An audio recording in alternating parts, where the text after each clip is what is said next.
Hello guys, आज के इस प्रीता पहचान क्लासेस में आपका स्वागत है। सर्वप्रथम आपको ढेर सारी शुभकामनाएं आपके कमिंग एग्जाम के लिए।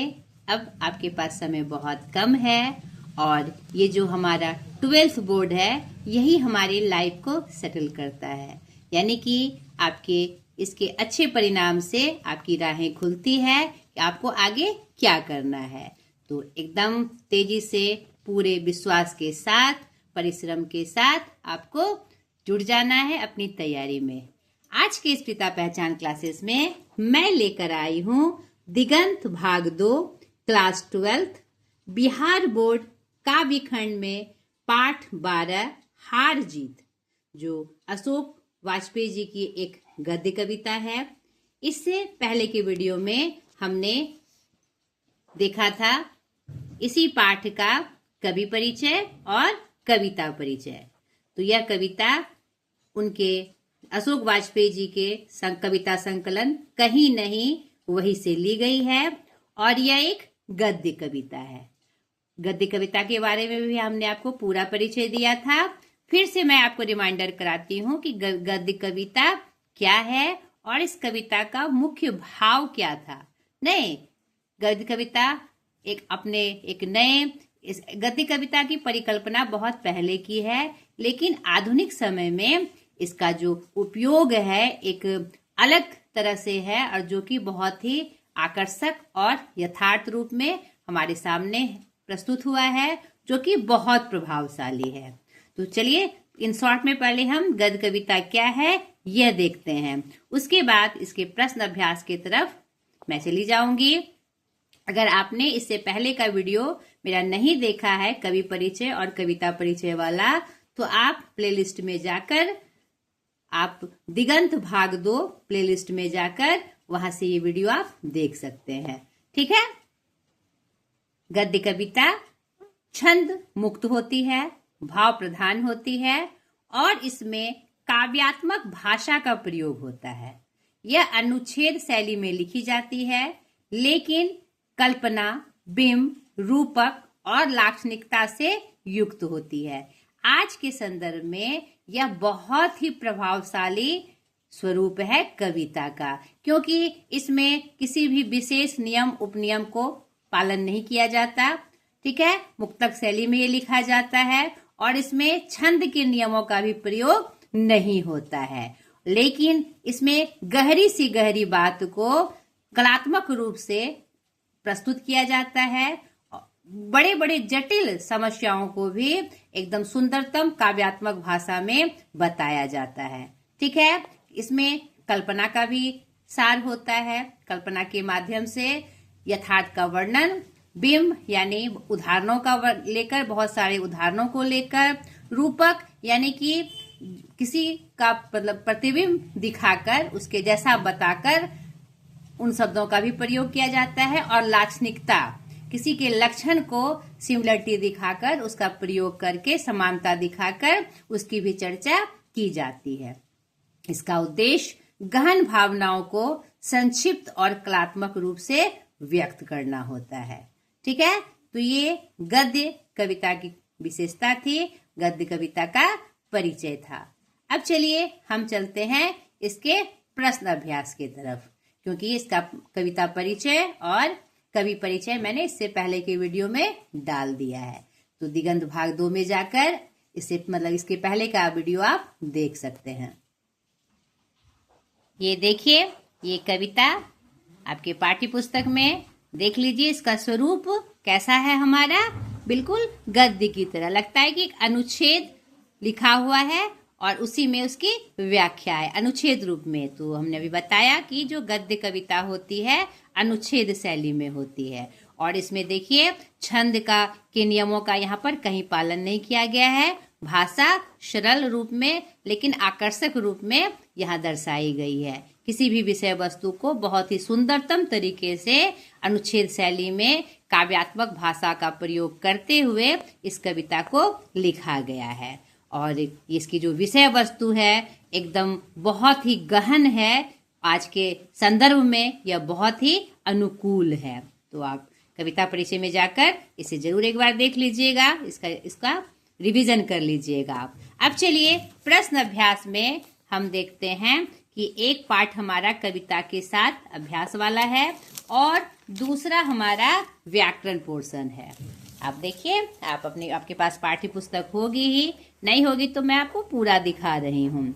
ये आपके भाषा की बात में ग्रामर पोर्शन, जो कि आपके लिए बहुत आवश्यक है, क्योंकि आपके बोर्ड एग्जाम्स में जो प्रश्न सेट किए जाएंगे वो आपके किताब से बाहर नहीं होगा। आपका जो सिलेबस है पूरे साल का जो सिलेबस है 12th बोर्ड का आपका, वह किताब में जो प्रश्न दिए रहते हैं उसी के अनुसार वो सेट किए हुए रहते हैं। जो आपको पढ़ना है, जो सिलेबस में है, हर प्रश्न में उसी को संजोकर उसी के अनुसार प्रश्न सेट किए जाते हैं। तो आपको किताब से सारे प्रश्न उत्तर को करना है, एक भी नहीं छोड़ना है। उसके संदर्भ में आपको पूरी जानकारी लेनी है। तो पहले हम कविता के साथ में जो प्रश्न है, लघुत्तरीय दीर्घोत्तरीय जो भी प्रश्न है, पहले हम उसको देखेंगे और फिर व्याकरण पोर्शन को देखेंगे। तो चलिए बिना समय को गवाए हम स्टार्ट करते हैं। पहला प्रश्न है हमारा, उत्सव कौन और क्यों मना रहे हैं। बड़ा ही सुंदर सवाल और बहुत ही गहन सवाल। यहाँ पर पहली कविता में आप देख रहे हैं, पहली पंक्ति में ही है, वे उत्सव मना रहे हैं, सारे शहर में रोशनी की जा रही है। तो उत्सव कौन और क्यों मना रही है। यहाँ उत्सव आम जनता मना रही है।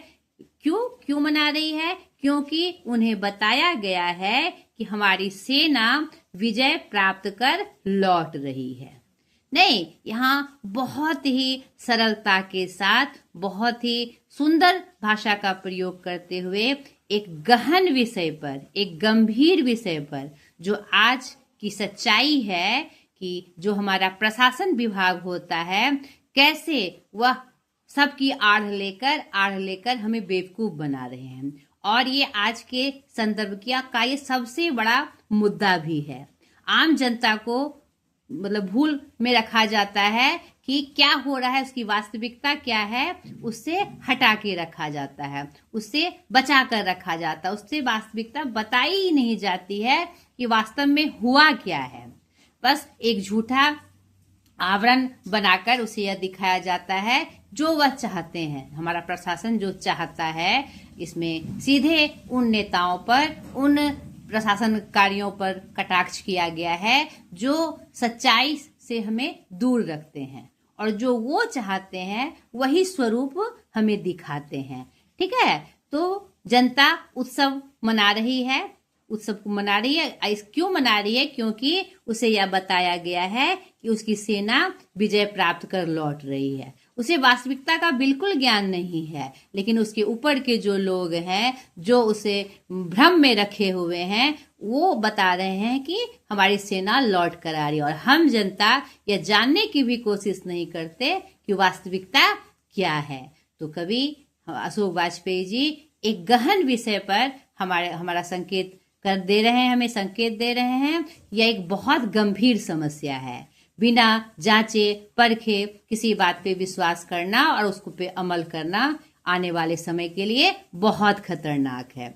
हम उसको बढ़ावा दे रहे हैं जो हमारे लिए हितकारी नहीं है। ठीक है, तो उत्सव आम जनता मना रही है। क्यों मना रही है? क्योंकि हमारे जो ऊपर के लोग हैं, जो हमारे नेता या प्रशासक वर्ग हैं, वे हमें बता रहे हैं कि हमारी सेना विजय प्राप्त कर लौटी है। ठीक है, दूसरा प्रश्न, नागरिक क्यों व्यस्त है? क्या उनकी व्यस्तता जायज है? नागरिक व्यस्त है क्योंकि उसे बताया गया है कि हमारी सेना जीत कर आ रही है, तो उसके स्वागत के लिए हमें उत्सव मनाना है, गाजे बाजे के साथ हमें अपनी सफलता का जश्न मनाना है। इसलिए नागरिक व्यस्त हैं उसकी तैयारी में। उसकी व्यस्तता कहीं से भी जायज नहीं है, क्योंकि जो उसे बताया जा रहा है वह एक भ्रम है, वह सच्चाई नहीं है। सिर्फ अपना पोजीशन बचाने के लिए, अपनी कुर्सी बचाने के लिए, अपने को प्रसिद्धि दिलाने के लिए हमसे ये बात कही जा रही है कि सब हमारे अनुकूल हो रहा है। लेकिन वास्तविकता क्या है कि हमारे अनुकूल कुछ भी नहीं हो रहा है। हमें बुद्धू बनाया जा रहा है, बेवकूफ बनाया जा रहा है और हमें छलावे में रखा जा रहा है कि सब कुछ ठीक है। ठीक है। तीसरा, किसकी विजय हुई, सेना की कि नागरिकों की? कवि ने यह प्रश्न क्यों खड़ा किया है? यह विजय किनकी है? आप क्या सोचते हैं, बताइए। तो जब आप कविता का परिचय देखे होंगे तो उसमें हमारे कवि जी ने स्पष्ट कर दिया है और अच्छी तरह से हमारा इशारा किया है कि न सेना की विजय हुई है न नागरिकों की। सेना तो हारी है, हर तरह से हारी है, सब कुछ खोकर। उनको देखने वाला भी कोई नहीं है। उनको अपने भरण पोषण के लिए, पेट पोषने के लिए उन्हें सेना में नौकरी करना उनकी मजबूरी भी हो जाती है कभी कभी, और देश सेवा के प्रति वो समर्पित हैं, इसलिए भी वह उस सेवा में जाते हैं। लेकिन वास्तविकता यह है उनकी जो दैनिक दिनचर्या है और उसके परिवार की जो स्थिति है वह बहुत ही बद से बदतर है। उन्हें ऐसी कोई सुविधा प्राप्त नहीं होती, बस सिर्फ एक नाम कि हम देश के प्रति समर्पित हैं। उनकी यही भावना उनको खा जाती है। और यहाँ पर क्या कहते हैं, ना ही नागरिकों की विजय हुई है, आम जनता की भी यहाँ विजय नहीं हुई है। उसे तो छलावे में रखा जा रहा है, उसमें पर्दा डाल के रखा जा रहा है कि हम विजय हुए हैं या हमारा फ्यूचर अच्छा होने वाला है, भविष्य अच्छा होने वाला है, सब कुछ ठीक चल रहा है देश में, यह उनको भ्रम में रखा जा रहा है। इसीलिए यहाँ पर नागरिकों की भी विजय नहीं हुई है, क्योंकि वह वास्तविकता से दूर है, उन्हें छला जा रहा है। ठीक है। कवि ने यह प्रश्न इसलिए खड़ा किया है ताकि वास्तविक स्थिति से हम क्या कहते हैं जान सके, परिचित हो सके। वास्तविक स्थिति क्या है, कैसे भुलावे में रखकर हमें उपभोग किया जा रहा है और हमारा शोषण किया जा रहा है, इसकी तरफ वो इशारा करने के लिए प्रश्न किए हैं। यह विजय किनकी है? यह विजय उस प्रशासक वर्ग की है, उस प्रभुत्व वर्ग की है जो अपना वर्चस्व बनाए रखने के लिए झूठी अफवाह फैलाते हैं कि हमारी विजय हुई है। वास्तविकता उससे कहीं दूर है। ठीक है। हाँ, आप क्या सोचते हैं? आप समझकर ये जो विषय वस्तु कवि ने यहाँ पर प्रस्तुत की है, क्या यह सच्चाई नहीं है? आज के संदर्भ में आज का जो राजनीतिक रूप है वह इसी सांचे में ढलता हुआ दिखाई पड़ रहा है। अगर आप यथार्थ रूप में उसको सोचे तो आपको स्पष्ट रूप से यह दिखाई पड़ेगा कि सच में आज इसका स्वरूप, हमारे समाज का यही स्वरूप है। आम जनता ठगी जा रही है और प्रभुत्व वर्ग उसी में ठाके लगाकर आगे बढ़ रहे हैं। ठीक है। चौथा, खेत रहने वालों की सूची अप्रकाशित है। खेत रहने वालों मतलब जो शहीद हो जाते हैं, उसकी सूची अप्रकाशित है। इसलिए अप्रकाशित है, अगर आम जनता जान जाएगी कि इतने सेना शहीद हुए और तब उसकी वास्तविकता पता चल जाएगी। सेना मर रहे हैं तो क्यों मर रहे हैं, वो शहीद हो रहे हैं तो क्यों हो रहे हैं, यानी उनको जो सुविधा दी जानी चाहिए, अस्त्र शस्त्र दिए जाने चाहिए, उनके बचाव पक्ष के लिए जो मतलब सामान होने चाहिए वो उसे उपलब्ध नहीं हो पाते हैं, इसीलिए वह शहीद होते चले जाते हैं। उनके पास हथियार की कमी होती है, उनके पास बंकर की कमी होती है, वो उन सारी सुविधाओं से दूर है जिसमें वो अपना बचाव कर सकें। उनके वेतन कम है, उनके परिवार की स्थिति, उनको भी कोई सुविधा नहीं दी जाती है। इसीलिए उनकी सूची को अप्रकाशित रखा जाता है कि कितने लोग शहीद हुए, ताकि यह बता सके, वो प्रभुत्व यह बता सके कि हमारी सेना का नुकसान नहीं हुआ है, कुछ हुआ है और वह जीत कर लौटी है।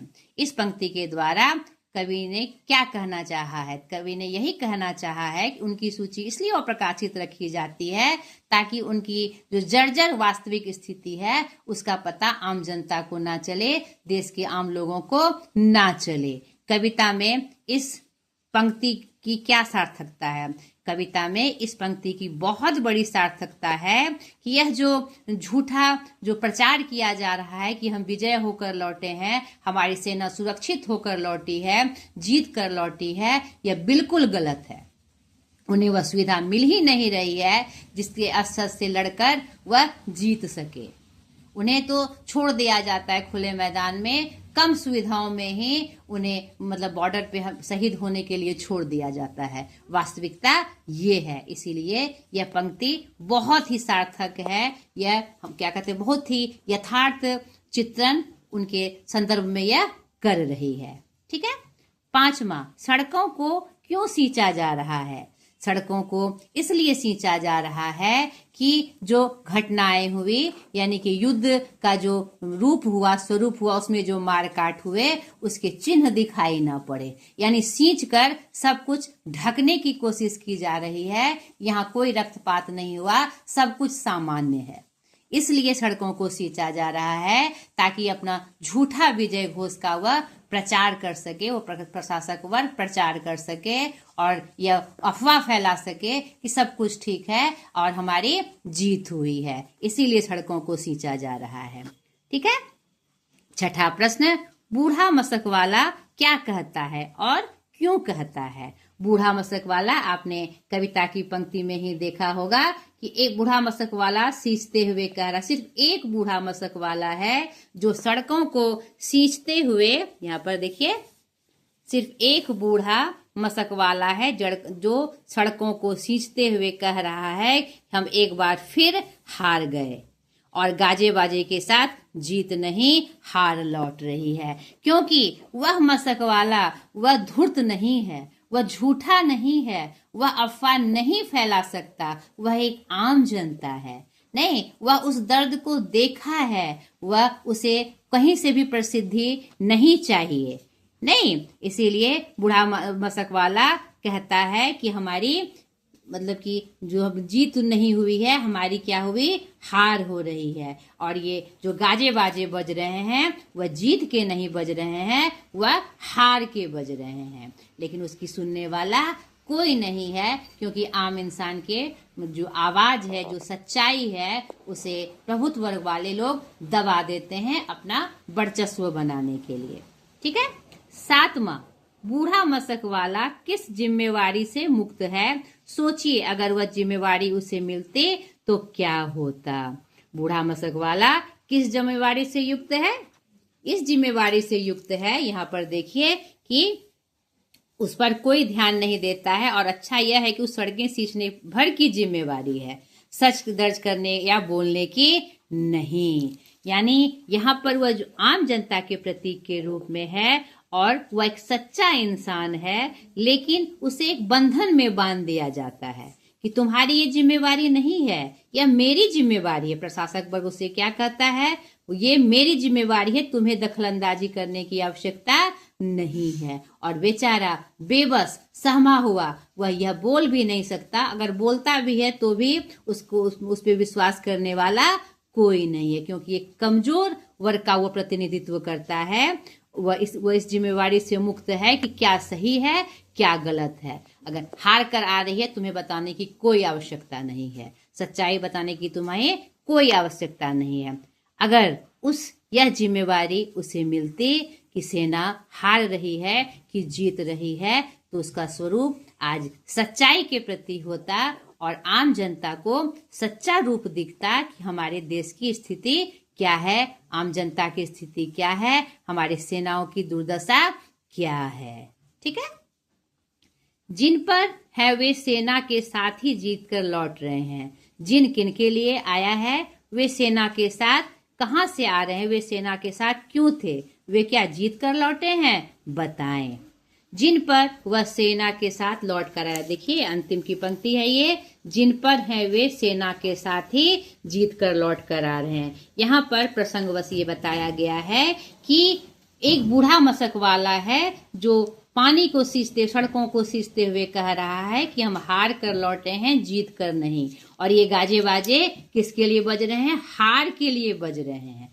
लेकिन यहाँ पर कवि यह हमें संकेत दे रहे हैं, यह बता रहे हैं कि उस सच्चाई को दबा दिया जाता है। हमारे प्रशासक वर्ग उस सच्चाई को जो यथार्थ रूप में है उसे दबा देते हैं। यह तुम्हारी जिम्मेवारी नहीं है बताने की, यह मेरी जिम्मेवारी है कि मुझे क्या बताना है, क्या करना है। तो वही यहाँ पर ये पंक्ति आई है कि जिन पर है वे सेना के साथ ही जीत कर लौट के आ रहे हैं। तो यहाँ पर उन्होंने व्यंग्य स्वरूप हमें हमारे यथार्थ से हमें परिचित करा रहे हैं कि वे आ रहे हैं सेना के साथ ही। वे क्या जीत कर लौटे हैं? नहीं, वे जीत कर नहीं लौटे हैं, लेकिन वह प्रदर्शन कर रहे हैं कि मैं जीत कर लौटा हूं, ताकि उनका वर्चस्व बना रहे और वो जनता को बेवकूफ बनाते रहे और उनकी प्रसिद्धि बनी रहे, उनकी कुर्सी छीने नहीं।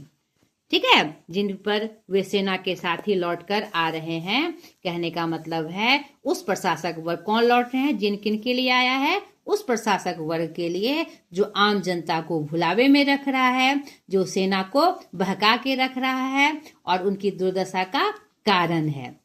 वे सेना के साथ कहां से आ रहे हैं? वे सेना के साथ नहीं आ रहे हैं, सिर्फ वह प्रदर्शन कर रहे हैं कि मैं इनके साथ हूं, इनके साथ ही मैं जीत कर लौट आ रहा हूं। ये आम जनता को दिखाने भर के लिए है।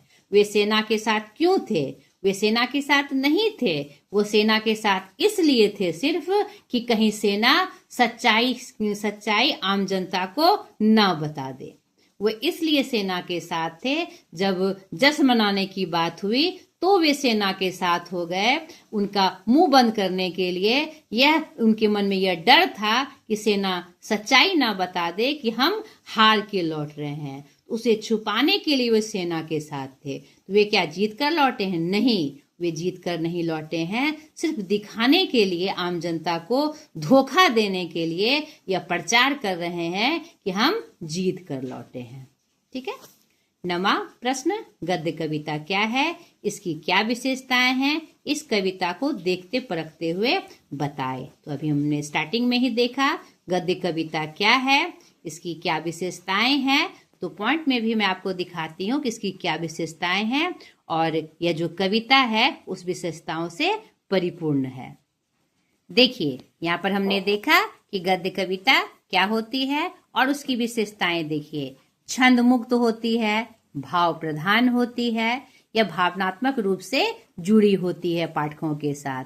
इसमें काव्यात्मक भाषा का प्रयोग किया जाता है ताकि यह आकर्षक बने और जो उसकी विषय वस्तु है उसे अच्छे से समझी जा सके।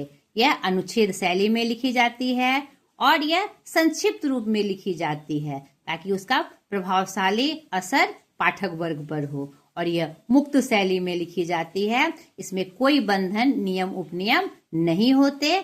गंभीर और सूक्ष्म अभिव्यक्ति, इसमें ऐसे मुद्दों को उठाया जाता है जो गंभीर है, यथार्थ रूप में है और उसकी सूक्ष्म अभिव्यक्ति का तात्पर्य है क्या है, उसका मेन फोकस क्या है, क्या गहराई है उसमें, उसकी अभिव्यक्ति इस गद्य कविता के माध्यम से हमें प्राप्त होती है। और साथ ही साथ इसमें अलंकारिक भाषाओं का प्रयोग किया जाता है ताकि विषय वस्तु एक प्रभावशाली रूप में हमारे सामने दर्शा सके, ताकि उसका एक बहुत विशेष असर पाठक वर्ग पर हो। तो यह गद्य कविता की प्रमुख विशेषता थी। अब ये अंतिम पंक्ति जो है आपकी इस कविता को देखते परखते हुए बताएं कि गद्य कविता की क्या विशेषताएं हैं। तो आप जब कविता देखे होंगे तो देखिए जो विशेषताएं हमने यहाँ भी वर्णित की वह इससे परिपूर्ण है ना। इसका क्या है, छंद मुक्त है, ये भाव प्रधान है, इसमें बहुत ही भावनात्मक रूप से एक गहन विषय वस्तु को उठाया गया है कि आज की यथार्थता क्या है, जनता कैसे बुद्धू बन रही है, कैसे आज के संदर्भ में उसका की राजनीति का क्या स्वरूप है, प्रशासक वर्ग का क्या स्वरूप है। इसमें काव्यात्मक भाषा का भी प्रयोग हुआ है। यह अनुच्छेद शैली में है, देख के ही लग रहा है कि यह एक अनुच्छेद है, नहीं, संक्षिप्तता है, इसमें छोटी सी कविता है और ये मुक्त शैली में है। इसमें कोई उपनियम, छंद, तुक का कोई भी नियम उपनियम नहीं है और किसी गहन विषय वस्तु की इसमें सूक्ष्म अभिव्यक्ति हुई है। एक बहुत ही गहन विषय वस्तु को इसमें लिया गया है, आज के प्रशासक वर्ग का और आम जनता के हालत का और सेना की दुर्दशा का, बहुत सुंदर रूप से। और इसमें अलंकारिक भाषाओं का भी प्रयोग किया गया है जिससे कविता आकर्षक भी बनी है और प्रभावशाली भी बनी है। ठीक है। 10वां, कविता में किस प्रश्न को उठाया गया है आपकी समझ में इसके भीतर और कौन कौन से प्रश्न उठते हैं, कविता में किस प्रश्न को उठाया गया है। इतना पढ़कर आप समझ गए होंगे कि कविता में उस प्रश्न को उठाया गया है, क्या जब कोई युद्ध होता है या कोई भी घटनाएं या कोई भी बातें कि कोई भी विषय वस्तु, राजनीतिक मुद्दा हो चाहे सामाजिक मुद्दा हो, तो उसमें जनता की क्या भूमिका होती है, जनता का कहाँ विकास होता है या जनता के हित में क्या कार्य हो रहा है। सेना भी एक आम जनता के रूप में प्रतिनिधित्व करती है हमारे देश को, तो उनकी क्या स्थिति है, क्या सही रूप में है। कविता में इसी प्रश्न को उठाया गया है। और आपकी समझ में इसके भीतर और कौन से प्रश्न उठते हैं, हमारी समझ में इसके भीतर और बहुत सारे प्रश्न उठते हैं। ये तो एक मुद्दा है कि युद्ध में हारने के बाद भी उसे जीता हुआ दिखाया जाता है और आम जनता को भ्रमित करके रखा जाता है। तो और भी ऐसी बहुत सारी विषय वस्तु हैं हर क्षेत्र से जुड़े हुए, जहां हमें बेवकूफ बनाया जा रहा है और उसका सही स्वरूप हमें दिखाया नहीं जा रहा है। और बहुत सारे ऐसे विभाग हैं जो आम जनता से सीधे रूप से जुड़े हुए हैं, तो वहां पर भी कदाचार और भ्रष्टाचार का स्वरूप हो सकता है। यहाँ पर कवि उसकी तरफ भी इशारा कर रहे हैं। यथार्थ से परिचय का मतलब है कि हमारे जीवन से संबंधित जितने भी यथार्थ हैं उसके बारे में हम गहन सोच रखें, सही सोच रखें। कहीं हमें छला तो नहीं जा रहा है, कहीं हमें बेवकूफ तो नहीं बनाया जा रहा है। वास्तविक स्थिति क्या है, हमें सजग बनाने की कोशिश की जा रही है कि आपको जो कहा जा रहा है वह सच्चाई है या आपको गुमराह किया जा रहा है। ठीक है, ये आपके प्रश्न थे, 10 प्रश्न। अब हम चलेंगे आपकी भाषा की बात की तरफ और उनके प्रश्नोत्तर को भी हम देखेंगे। वीडियो बड़ा हो गया, लेकिन इसको छोड़ना नहीं है, अच्छे से आपको तैयारी करनी है क्योंकि आपके पास समय बहुत कम है। और मैंने शुरुआत में ही बताया कि आपको एक प्रश्न भी छोड़ना नहीं है, क्योंकि आपके जितने भी प्रश्न सेट होंगे वो आपके पाठ्य पुस्तक से ही होंगे, चाहे वह सब्जेक्टिव हो चाहे ऑब्जेक्टिव हो। तो चलिए स्टार्ट करते हैं भाषा की बात। अब देखिए ये पोर्शन आपका भाषा की बात है। यहाँ पर मैंने इसका सॉल्यूशन मैं बना के लेके आई हूँ ताकि आपको आसान हो। पहला प्रश्न है, हार जीत में कौन सा समास है। यहाँ देखिए हार जीत में कौन सा समास है, तो हार जीत में द्वंद्व समास है। द्वंद्व समास में दोनों पद प्रधान होते हैं और बीच में योजक चिन्ह का प्रयोग होता है, जो कि यहाँ स्पष्ट दिख रहा है। दूसरा प्रश्न है, तर प्रत्यय से 5 अन्य शब्द बनाएं। तो देखिए तर प्रत्यय से 5 शब्द, लघुत्तर, अधिकतर, गुरुत्तर, महत्तर और कटुत्तर। ठीक है, लघुत्तर छोटा, अधिकतर बड़ा या बड़ा, अधिकतर सामान्य रूप से जो होता है, गुरुत्तर बड़ा, महत्तर महत्वपूर्ण और कटुत्तर कड़वा। ठीक है, मैंने अर्थ भी बता दिया। पर्यायवाची शब्द यहाँ पर तोरी। तीसरा हमारा व्याकरण का पोर्शन है, निम्नलिखित के पर्यायवाची शब्द लिखे। तो यहाँ पर मैं लेकर आई हूँ पर्यायवाची शब्द मतलब उसका सेम नाम। युद्ध, रण संग्राम, सेना, फौज या दल, शत्रु, दुश्मन या विरोधी, सड़क, रास्ता या मार्ग, रोशनी, प्रकाश, उजाला, उत्सव, त्योहार, पर्व, शहर, नगर, पत्तन, विजय, जीत, सफलता और हार, पराजय और असफलता। चौथा प्रश्न है इसका, उत्पत्ति की दृष्टि से निम्नलिखित शब्दों की प्रकृति बताएं। तो आपको पता है शब्द का जो वर्गीकरण हमने व्याकरण पोर्शन में बताया है, आपको पता होगा। नहीं पता है तो आप हमारे व्याकरण सत्र में जाकर शब्द के बारे में पूरी तरह से पढ़ लीजिए, ताकि आपको 5 स्वरूप में 5 वर्गीकरण होते हैं शब्द के, और उसको कैसे पहचाना जाता है मैंने एकदम विस्तार से इसे बताया है, जिसे आप कभी नहीं भूलेंगे। और अगर आपको आता है तो कोई बात नहीं है। उत्पत्ति की दृष्टि से शब्द के कितने भेद हैं? 5 भेद हैं। तत्सम, तद्भव, देशज, विदेशज और संकर। यहाँ पर जो शब्द दिए हुए हैं यहाँ पर वो कौन से शब्द हैं उत्पत्ति की दृष्टि से तत्सम है कि तद्भव है कि देशज है कि विदेशज है, वही आपको पूछा गया है। तो जब तक आप नहीं जानेंगे कि तत्सम शब्द क्या होता है, तद्भव क्या होता है, देशज क्या होता है, विदेशज क्या होता है और संकर क्या होता है, आप उसे नहीं पहचान पाएंगे। तत्सम क्या होता है, जो संस्कृत से सीधे हिंदी में प्रयोग किया जाता है। तद्भव क्या होता है, संस्कृत से थोड़ा रूप परिवर्तित कर जो हिंदी में प्रयोग किया जाता है, यानी शुद्ध हिंदी के शब्द। शॉर्ट में ऐसे याद रखिए। देशज क्या होता है, हमारी क्षेत्रीय भाषाओं में जो शब्दों का प्रयोग किया जाता है हिंदी में, वह हमारा देशज है। विदेशज क्या है, भारत के अलावा दूसरे भाषा से जो शब्द आए हैं, चाहे वो Urdu, Hindi, Chinese, Spanish, English, कोई भी शब्द हो, वो हमारे विदेशज शब्द होते हैं। और संकर शब्द क्या होते हैं, दो भाषाओं का, देसी और विदेशी का मिश्रित रूप, जैसे रेलगाड़ी, नहीं, मोटर गाड़ी आदि। मोटर इंग्लिश का शब्द है, गाड़ी हिंदी का शब्द है, वो हमारा संकर शब्द होता है। यहाँ पर जो दिया हुआ है वह कौन सा शब्द है, यहाँ देखिए, रोशनी क्या है, विदेशज शब्द है। सड़क भी विदेशज शब्द है। अवकाश तत्सम है, यह सीधे संस्कृत से हिंदी में प्रयोग हुआ है। रथ भी हमारा तत्सम है, ठीक है। सेना विदेशज शब्द है। इसमें सिर्फ विदेशज में सिर्फ इंग्लिश नहीं आती है, उर्दू, फारसी या और भी जो भाषाएं हैं उनसे जो शब्द हैं वह विदेशज हमारा होता है। सिर्फ भी हमारा विदेशज है, ये फारसी के शब्द हैं। नागरिक तद्भव है, ठीक है, संस्कृत का रूप बदल के इसमें नागरिक बनाया गया है।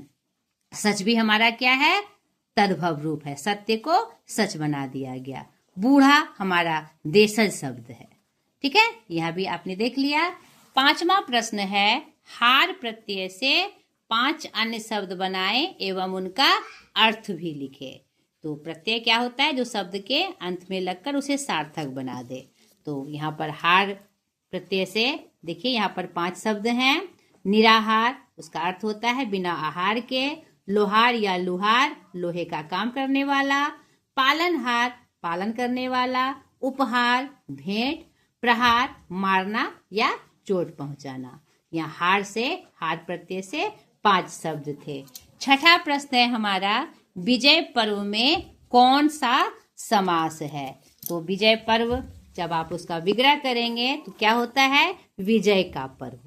नहीं तो का हमारा कारक चिन्ह है। तो अगर आपने समास पढ़ा होगा तो आपको यह जानकारी होगी कि तत्पुरुष समास वह समास होता है जिसपे कारक चिन्हों का प्रयोग किया जाए। तो यहाँ पर कारक चिन्हों का प्रयोग है और द्वितीय पद प्रधान होती है। यहाँ पर देखिए, द्वितीय पद प्रधान है। पर्व की बात यहाँ की जा रही है, विजय की बात नहीं की जा रही है। तो यह हमारा तत्पुरुष समास है। अगर आप समास को आपने अगर विस्तार से नहीं पढ़ा है तो हमारे व्याकरण सत्र वाले प्लेलिस्ट में जाकर आप समास को अच्छे से देख लीजिएगा, आप कभी नहीं भूलेंगे। क्योंकि मैंने जितने भी व्याकरण पोर्शन बताए हुए हैं वह अपने बच्चों को ध्यान में रखते हुए बनाए हैं कि बच्चे कहाँ कंफ्यूज करते हैं, कहाँ उन्हें दिक्कत आती है। आप एक बार जाके मेरा वीडियो जरूर देखिएगा। 7वां प्रश्न है यहाँ पर, निम्नलिखित पंक्तियों से सर्वनाम चुने एवं यह बताएं कि वे किस सर्वनाम के उदाहरण है। तो यहाँ पर इस तरह के प्रश्न ही आपको प्रश्न पूछे जाएंगे आपकी परीक्षा में। तो आप जब तक सर्वनाम को नहीं जानेंगे, सर्वनाम के भेदों को नहीं जानेंगे, तब तक आप ये इन प्रश्नों का हल नहीं कर पाएंगे। तो पहले सर्वनाम क्या है और उसके कितने भेद हैं, उनको उदाहरणों से कैसे समझा जाता है, इसकी जानकारी आपको होनी चाहिए। तो यह सर्वनाम का वीडियो भी जाकर आप हमारे व्याकरण सत्र में देख सकते हैं बेटा। मैंने बृहद रूप से इसको भी बताया है उदाहरण के साथ कि कैसे आप उसको पहचान सकते हैं कि वह कौन सा सर्वनाम है। सर्वनाम के 6 भेद हैं। उसमें से जो उदाहरण है देखिए, यहाँ पर किसी के पास पूछने का अवकाश नहीं है। तो यहाँ पर सर्वनाम शब्द कौन हुए, किसी, यह अनिश्चयवाचक सर्वनाम है। किसी, यहाँ पर कोई निश्चित नहीं है कि कौन। दूसरा, यह भी नहीं कि शत्रु कौन था। यहाँ पर कौन सर्वनाम के रूप में आया है, जो संज्ञा के बदले आए। यहाँ कौन सर्वनाम के रूप में आया है, यह प्रश्नवाचक सर्वनाम है। गौ नंबर है, वे उत्सव मना रहे हैं। नहीं, तो यहाँ पर वे सर्वनाम शब्द हैं और ये तीसरे किसी अन्य पुरुष के बारे में बात की जा रही है तो यह पुरुषवाचक सर्वनाम है, उसमें भी अन्य पुरुष का, ये आपको पता होना चाहिए। मैं, हम लोग प्रथम पुरुष, तुम लोग मध्यम पुरुष, और जिसके बारे में बात की जाए वो अन्य पुरुष होते हैं, तो वे अन्य पुरुष की बात हो रही है। घ नंबर देखिए, उन्हें सिर्फ इतना पता है कि उनकी विजय हुई है। यहाँ पर दो सर्वनाम शब्द हैं, उन्हें और उनकी, तो यह भी थर्ड पर्सन के बारे में बात की जा रही है, यानी अन्य पुरुष के बारे में बात की जा रही है, तो यह भी हमारा क्या होगा, पुरुषवाचक सर्वनाम होगा। और जो संबंध को बता रहा है, अन्य पुरुष संबंध कारक, उनकी, यहाँ संबंध भी बताया जा रहा है कारक के रूप में, इसकी भी जानकारी आपको होनी चाहिए। ठीक है, 8वां प्रश्न है, विजय शब्द में वी उपसर्ग है, वी उपसर्ग से 4 अन्य शब्द बताए। नहीं, तो उपसर्ग किसे कहते हैं, जो किसी शब्द के पहले लगकर उसे सार्थक बना दे। नहीं, तो यहाँ पर वी उपसर्ग से 4 शब्द, विचार, विनय, विकार, विकास, विक्रम, नहीं बहुत सारे शब्द बनेंगे, तो यहाँ पर मैं 4 लेकर आई हूँ। 9वां प्रश्न है, वाक्य रचना की दृष्टि से कविता के किन्हीं 3 वाक्यों की बनावट बताए। तो अगर आपने वाक्य को पढ़ा है, पहले से पढ़ा है, तो आपको जानकारी होगी कि रचना की दृष्टि से वाक्य के कितने भेद होते हैं, 3 भेद होते हैं, सरल वाक्य, संयुक्त वाक्य और मिश्र वाक्य। सरल वाक्य हमारा क्या होता है और संयुक्त वाक्य हमारा क्या होता है और मिश्र वाक्य क्या होता है, इसको पहले आपको जानना होगा। तो वाक्य का भी मैंने बृहद रूप से वीडियो डाला हुआ है व्याकरण विशेष सत्र में, हर तरह से उसमें जो वर्गीकरण है, रचना, बनावट, प्रारूप के आधार पर, अर्थ के आधार पर, ठीक है, और क्रिया के आधार पर सारा मैंने डाला हुआ है, आप उसे जाकर जरूर देख लीजिएगा। मैं शॉर्टकट में आपको बताऊं, सरल वाक्य क्या होता है, जिसमें एक कर्ता, एक उद्देश्य, एक विधेय हो। संयुक्त वाक्य क्या होता है, इसमें 2 कर्ता भी हो सकते हैं और 2 अलग अलग उद्देश्य और विधेय हो सकते हैं, और वह क्या कहते हैं, संयुक्त वाले शब्दों से जुड़े होते हैं। ठीक है, और या, यदि आदि। मिश्र वाक्य क्या होते हैं, एक प्रधान वाक्य होता है और दूसरा उस पे आश्रित वाक्य होता है, और उसकी पहचान कैसे होती है अभी मैं शॉर्ट में आपको बता रही हूँ, लेकिन आप डिटेल से मेरी वीडियो में जाकर जरूर देख लीजिएगा, क्योंकि इसकी कंप्लीट जानकारी आपको एग्जाम के लिए चाहिए। ऐसा नहीं करने सर आपके नंबर कट सकते हैं, और वो गलती आपको नहीं करनी है। सरल वाक्य में क्या देखा जाता है कि एक ही कर्ता होगा, उसमें एक ही कर्ता, एक ही क्रिया, एक ही उद्देश्य और एक ही विधेय है। जैसे राम आम खाता है, राम खाता है, एक ही कर्ता है ना, एक ही उद्देश्य है, विधेय भी उसका एक ही है। और संयुक्त वाक्य में क्या होता है, जिसमें 2 या 2 से अधिक उपवाक्य मिले हो, परंतु सभी वाक्य प्रधान हो, और ऐसे वाक्य संयुक्त रूप में हो, और 2 वाक्य के बीच और, एवं, तथा, था, अथवा, इसलिए, तो, भी, नहीं तो, फिर भी आदि शब्द जुड़े हो। जैसे देखिए, वह सुबह गया और शाम को लौट आया, ठीक है, और शब्द आया, यानी ज्वाइंट है, दोनों अपने आप में प्रमुख है, और उसे 2 शब्दों, किस शब्दों से जोड़ा जा रहा है, और से। उसने बहुत परिश्रम किया किंतु सफलता नहीं मिली, किंतु यानी उसने बहुत परिश्रम किया, ये अलग वाक्य है, और उसे सफलता नहीं मिली एक वाक्य है, और उसे किंतु से जोड़ा गया। दोनों अपने आप में प्रधान है, 2 मतलब उद्देश्य हैं और 2 विधेय हैं उसके, और वह संयोजक चिन्हों से जुड़ा हुआ है। तो यह हमारा क्या होता है, संयुक्त वाक्य। बादल घिरे और मोर नाचने लगा, बादल घिरे एक और मोर नाचने लगा दूसरा वाक्य, और उसको किससे जोड़ा गया, और से जोड़ा गया। समझ में आ गया। और मिश्र वाक्य में क्या होता है, जिस वाक्य में एक से अधिक वाक्य हों, किंतु एक प्रधान वाक्य होगा और शेष उस पे आश्रित उपवाक्य होंगे। और इसको हम कैसे पहचानते हैं, वाक्य के बीच में जहाँ की, जो, क्योंकि, जितना, उतना, जैसा, वैसा, जब, तब आदि शब्द आते हैं।